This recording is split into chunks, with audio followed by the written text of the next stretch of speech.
It is the 22nd of September 2020. Now 5 minutes past 8 a.m. Good evening to you. Thank you very much for keeping it Y254. We are broadcasting live from the broadcasting house here in Nairobi. It is a very chilly evening, hoping that you've had a fantastic day. Even as you continue with this conversation tonight, we have a lot in store for you. Now, in an advisory that was dated 21st September 2020, that was yesterday, the CS, that is the Chief Justice David Maraga, gave a response following 6 petitions seeking his advice on the matter concerning the 2/3 gender rule. Now, in the statement, he said, and I quote, "The petitions are based on the ground that despite 4 court orders compelling Parliament to enact the legislation, Parliament has blatantly failed, refused, or rejected to do so." Now, the CJ advised the President to dissolve Parliament, saying, in his own words, that it was his constitutional duty to advise the President. Now, the question is the President bound by the CJ's advisory? What next, even as we look into the future of Kenyans? Now, tonight we shall be talking about matters to do with Parliament, hustlers, dynasties, and the future that you want. Tonight I will be joined by Daniel Orogo.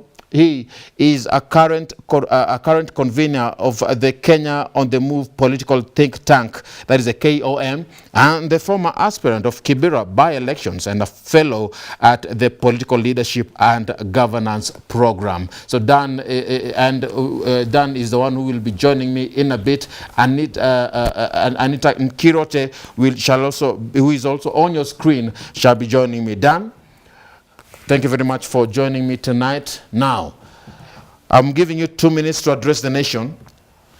What is your take in regards to the current political trends that have taken the country so far? How far are we, and what is your stand in regards to the future for Kenya? 2 minutes starts now. Thank you, Ram. My name is Daniel, and I'm a proud young Kenyan this evening. As you have intimated in your opening remarks, the events of the political scene in the last 2 weeks has treated Kenyans to a very, very interesting scene. One of the definition of terms that we've seen are 3 major important things that Kenyans need to find out if that defines them. One is the term dynasty. The other one is the term hustler.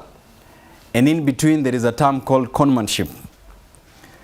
So I would ask Kenyans that the dictionary defines the word dynasty as a family of rulers that has taken a captive of a nation or a kingdom for a long time and has been successful in establishing their governance system.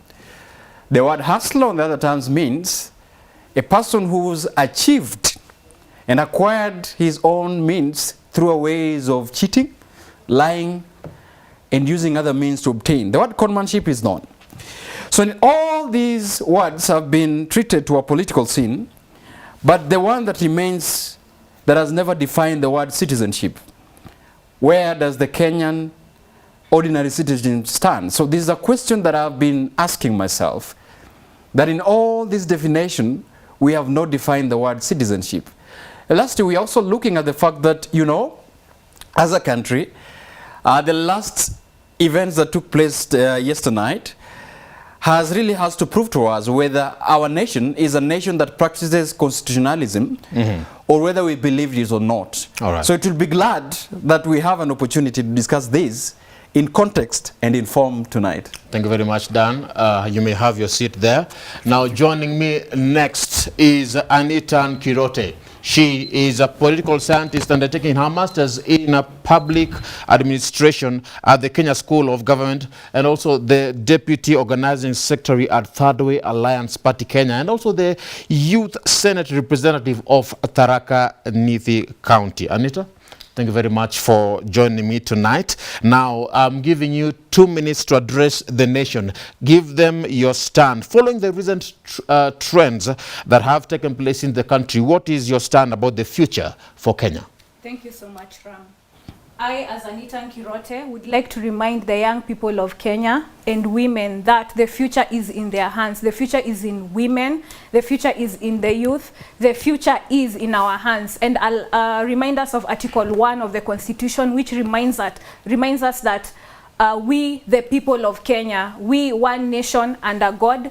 And I want every Tom, Dick and Harry, I want Omondi, Onyango, Nkirote, Muremi seated over there. I want us all to remember that this country is ours. We are the one who will steer it forward. We don't have to listen to any Tom, Dick and Harry giving us contrary opinions. And I believe the time is now. We have the 2/3 gender rule that has brought a sort of stalemate in the country between the executive and the legislature and the judiciary. And it is timely for young people to demand for their space. And I have seen young people saying if we go for by-elections, then they will vie.